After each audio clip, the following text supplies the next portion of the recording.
మన ప్రభువును రక్షకుడైన యేసుక్రీస్తు వారి ప్రశస్తమైన నామానికి మీ అందరికీ వందనాలు, శుభాలు. అందరూ బాగున్నారమ్మా? దేవాదేవుడు మరొక నూతన దినం దయచేసిన దేవాదేవునికి వందనాలు తెలుసుకుంటూ, ఈ దినం మనం చేసే పని అంతా దీవెనకరంగా ఆశీర్వాదకరంగా ప్రార్థన చేసుకుని దినపు వాగ్దానం ధ్యానించుకుని మన పనులు ప్రారంభించుకుందాం. ఈ దినపు వాగ్దానం, నీవు నిబరం కలిగి ధైర్యం తెచ్చుకొనవలెను. యెహోషువ గ్రంథం 1వ అధ్యాయం 18వ వచనం. ఆక్రమణ యెహోషువ గ్రంథం 1వ అధ్యాయం 18వ వచనంలో నీవు నిబ్బరం కలిగి ధైర్యము తెచ్చుకొనమంటున్నాడు.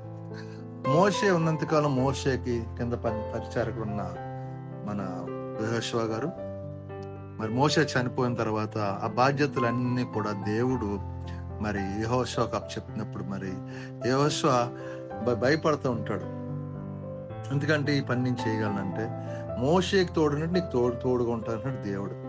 మోషేని ఎట్టయితేగా తోడు నడిపించను. నత్తివాడైన మోషేని అతని నోటి బోరైండి, అతని ద్వారా అద్భుతకారు ఆశ్చర్యాలు జరిగించి 4 లక్షల జనాన్ని మరి ఐగుప్తు నుంచి ఇశ్రాయేలు దేశం నడిపించడానికి దేవుడు కృప చూపించాడు మోషే గారు. అనంత నాయకత్వం వహించాడు మోషే తన ఇల్లంతో నమ్మకం కలిగిన ఒక సాక్ష్యం చెప్పాడు. అలాగే యెహోషువ కూడా మోషే కింద ఎంతగా నీళ్లు పోసే దాశరికం ఉంది. మరి ఆ పనిలో ఎక్కడ తగ్గించుకోనకుండా మరి అది చిన్న పని అయినా కానీ అది ఉండేవాడు.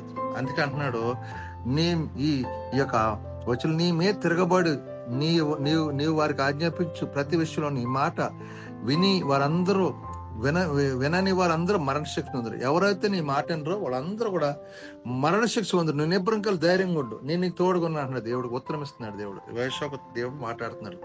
ఎందుకంటే నీ మాట వినని వారందరినీ కూడా శిక్షకు గురి చేస్తా అంటున్నాడు దేవుడు.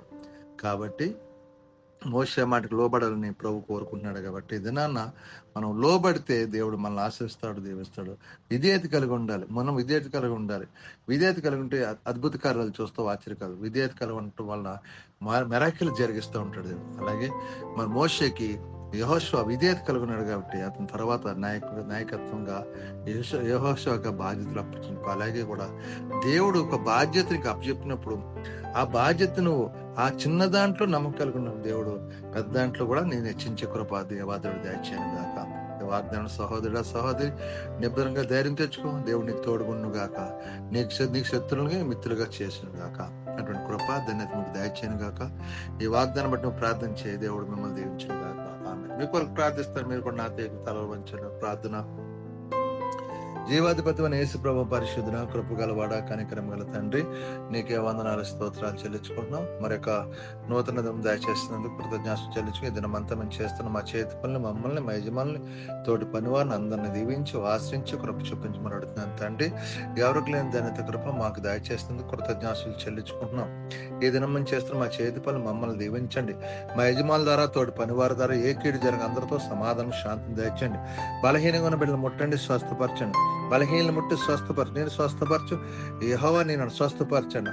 హాస్పిటల్ ఐసీయూ బిడ్డలు ముట్టండి, స్వస్థపరచండి. కుటుంబ సమస్యలతో బాధపడుతున్న విడుదల దాయించండి. భార్యభర్తలు సమాధానం పరచండి. నెమ్మది దాయించమని అడుగుతుంది. చూపించండి. అప్పులు బంధకాలను విడిపించండి. తాగుడు వ్యసనాలు దూరపరచండి. ప్రభా నీకు వందనాలు స్తోత్రం. ఎవరికి లేని ధన్యత మాకు ఇచ్చా ప్రభా, కృప చూపించే అయ్యా నీకు వందనాలు. ఏనా ఈ దినము నూతనంగా పనులు చేసిన బిడ్డలను దీవించు, ఆశ్రయించు ప్రభా. అయ్యా నూతనంగా శంకుస్థాపన చేసిన బిడ్డలు దీవించు. ఏదైనా పుట్టినరోజు, పెళ్లి రోజు జరుపుకున్న బిడ్డలు దీవించండి, ఆశ్రయించమని కృప చూపించమని అడుగుతున్నాను తండ్రి. నీకు వందనాలు స్తోత్రాలు. సొంత గృహాలు కట్టుకుని కృప దాచి, గర్భాలు తెరవండి. గర్భాలు ఇచ్చిన నార్మల్ డెలివరీ వచ్చి సహాయం చేయమని అడుగుతున్నాను తండ్రి. నీకు వందనాలు స్తోత్రాలు చెల్లించుకుంటున్నాం. చదువుకుని ఖాళీగా ఉన్న మంచి ఉద్యోగాలు దాచి, చదువుకుని బిడ్డలు మంచి జ్ఞానం దాచి, తల్లిదండ్రులు పేరు తెచ్చి బిడ్డగా నేను భయభద్రకలను ప్రతి బిడ్డకి దయచేసి ఈ దినమంతా నీ రేఖలు చాటు భద్రపరిచి కాచి దాచి కాపాడమని నీకు మహిమకరంగా జీవించి ఒక 10 బిడ్డకి దాచాను. మీకే మహిమా ఘనత ప్రభావం పొందుకుని యేసు పరిశుద్ధం అడుగుతున్నాను తండ్రి. ఆమేన్.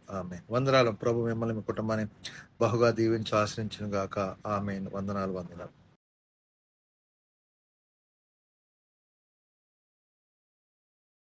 ప్రభువు నామంలో ఈ వీడియో వీక్షించిన ప్రతి ఒక్కరికి జీసస్ స్వస్థత ప్రార్థనా మందిరం వారి ప్రత్యేక వందనాలు తెలియజేసుకుంటున్నాము. మరి ఇంకెన్నో సందేశాలు, వీడియోలు, సంఘ కార్యక్రమాలు మీకు అందుబాటులోకి రావడానికి పక్కనే ఉన్న సబ్స్క్రైబ్ బటన్ని ప్రెస్ చేసి బెల్ ఐకాన్ని కూడా ప్రెస్ చేయాల్సిందిగా కోరుకుంటున్నామండి.